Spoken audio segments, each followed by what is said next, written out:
So I want to put you on the spot for a minute with something you said. All right. Because step one, you're like, we have to be connected after the onboarding process, 30, 60, 90 days. And then you said, secondly, we have to do that on an ongoing basis. I know that Genil doesn't come into work every day and think, I got so much time.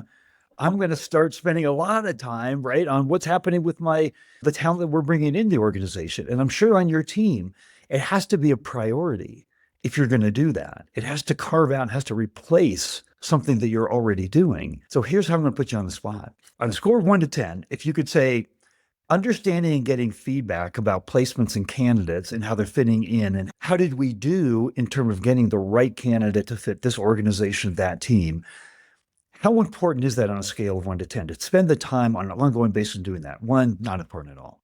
10, absolutely critical for us to be able to create a sustainable talent market for the company.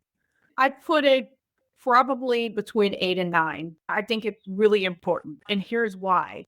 When you think about the cost to acquire talent, it's expensive to recruit for talent and there's a cost of turnover. So there's an investment when you're bringing people into an organization, you're ramping them in the organization. They're not at that full productivity. If you're bringing in or you have a high turnover in less than a year, then you're wasting a lot of money. You're not getting people to where they need to be. You're not fully ramping in a particular business unit or the organization.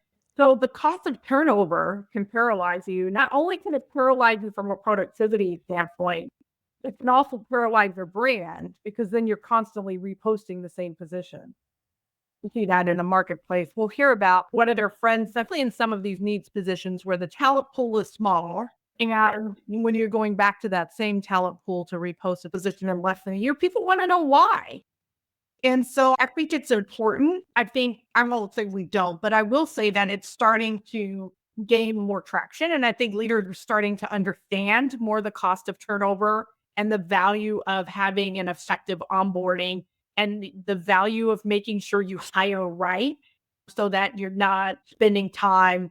You think about the number of people that are on the interview panel in some of these organizations. And even if you have 3 to 4 people, and you start to calculate the cost of taking your leaders away from their normal activities to interview talent. And you're doing that repetitively because you're not bringing in the right talent. That's the cost of the organization.